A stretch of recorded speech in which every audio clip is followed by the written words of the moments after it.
April 28, 1945. Berlin is burning under Soviet artillery. The path of the man Hitler will order executed today did not begin in this bunker. It began in Bavaria. Summer 1929. A young police cadet breaks into a superior officer's room. He steals an examination answer sheet. He is caught, expelled. His official story: a voluntary resignation to better serve the Nazi movement. The reality: petty theft, dishonorable discharge, a career-ending humiliation for most. Not for Hermann Fegelein. How did a disgraced cadet become the personal protege of the SS chief? The answer lay in his father's connections. Fegelein was born in Ansbach on October 30, 1906. His world was the family riding institute in Munich.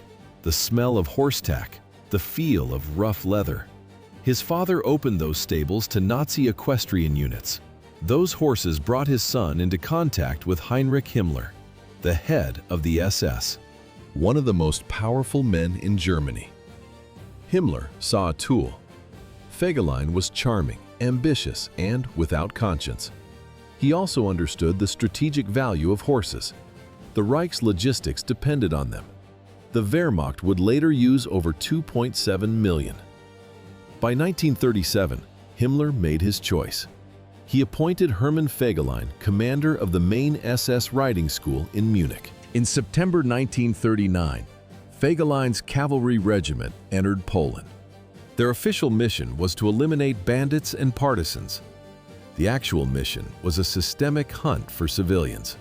A directive authored by Reinhard Heydrich himself. It was called Intelligenzaktion. The goal? To physically decapitate Polish society.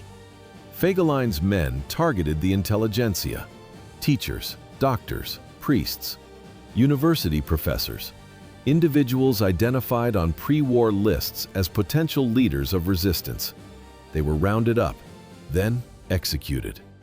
On December 7, 1939, Fegelein's unit entered the Campinos forest. The sound of volley fire against the December cold. 1,700 people shot. These operations were not isolated. They were a system. Over 100,000 Polish civilians were killed by units like Fegelein's. Amidst the massacres, Fegelein pursued personal profit. Officers sorted stolen Polish money. They packed luxury goods for secret shipment back to Germany. Fegelein faced a court-martial. The charges included theft, murder motivated by greed, and a forbidden relationship with a Polish woman. He was untouchable. Each time Reinhard Heydrich opened a formal investigation, Himmler shut it down. The case against him was closed. Himmler's protection had limits. Fegelein needed more. He needed to become untouchable.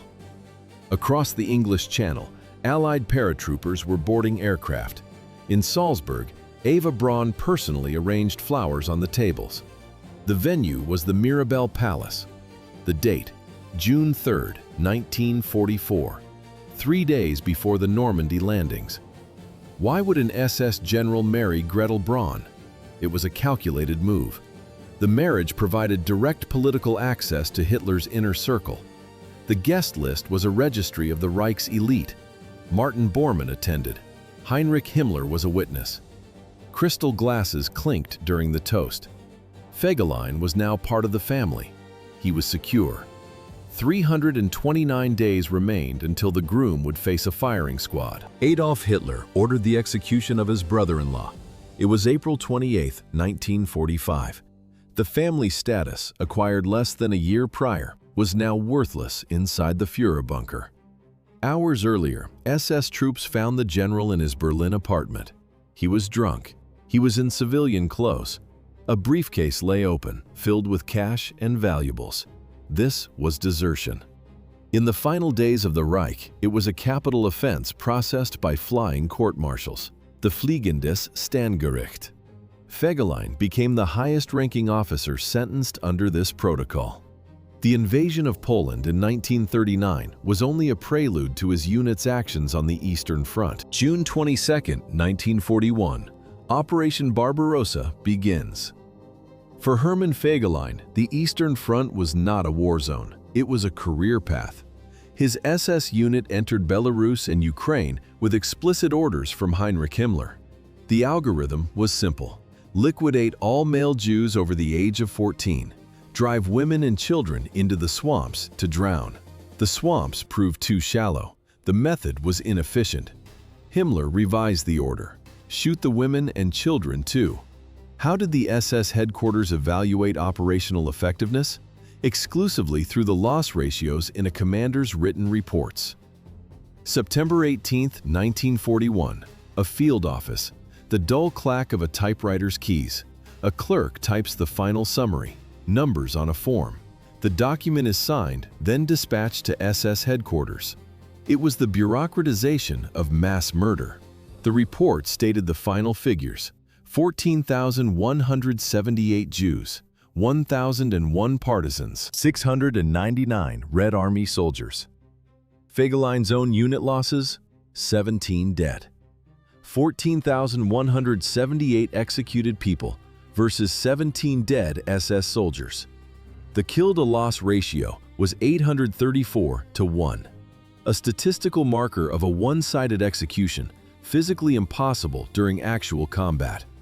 For exceeding the cleanup norms, Heinrich Himmler rewarded Fegelein with a promotion. His performance on the Eastern Front was a ticket.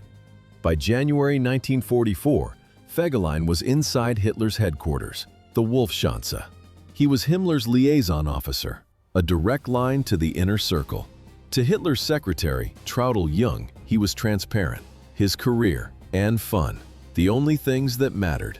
On July 20, 1944, Colonel Klaus von Stauffenberg entered the conference room. He planted a bomb.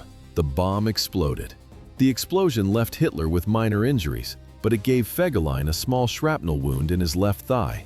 The reprisals were immediate. 7,000 people arrested. Nearly 5,000 were executed, often on minimal evidence.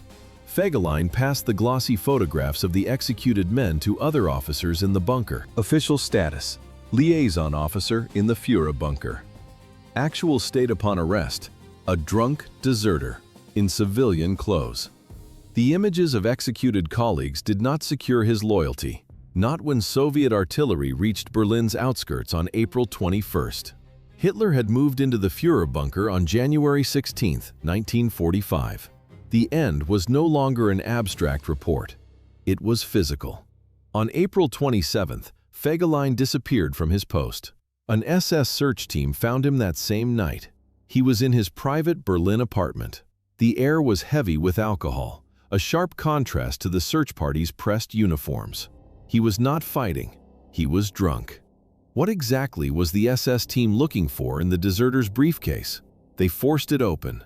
Inside, cash, jewelry, some belonging to Eva Braun. But beneath the personal assets lay documented proof. Proof of Reichsführer Heinrich Himmler's secret negotiations with the Western Allies. The channel was Swedish diplomat Count Fulp Bernadotte.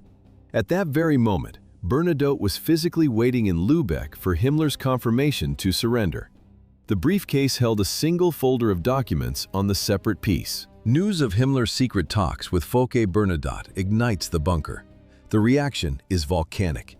Hitler considers it the final betrayal. He orders Himmler stripped of all power, arrested.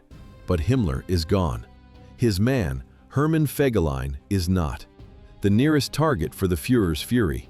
Eva Braun pleads for her brother-in-law. She reminds Hitler of her sister Gretel, pregnant, in the final weeks. The child needed a father.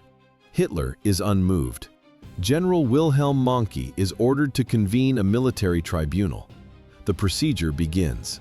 Why did General Mohnke stop the tribunal? German military law, the Militärstrafgesetzbuch, required a defendant to be of sound mind, to understand the charges against him. Mohnke enters the cell. The space is thick with the smell of alcohol and urine. The accused is on the floor. He is weeping, vomiting, unable to stand. According to the secretary Traudl Jung, Fegelein screamed that he answered only to Himmler. The defendant could not comprehend the proceedings. The law was clear. Mohnke, a hardened SS veteran, formally closed the case. He handed Fegelein over to a security unit. The tribunal was a formality. The sentence was not judicial, it was an order. April 28, 1945. A security detail took Hermann Fegelein into the ruined Chancellery Garden. A firing squad waited. Rifle shots echoed between the stone walls. He was 38 years old. The body was thrown into a bomb crater, a mass grave. His remains were never identified. The name was erased. Days later, his wife, Gretel Braun, gave birth. The date was May 5th. The child was named Eva Barbara Fegelein. She grew up in the shadow of that name. In April 1971, she committed suicide. 26 years separated the father's execution from the daughter's death, almost to the day. Gretel Braun eventually remarried. She lived a quiet life far from Berlin. She died in 1987. She was 72. No one mourned Hermann Fegelein. His status was transactional, his value conditional. The man was not a true believer, he was an operator. Who staffed the apparatus of mass destruction?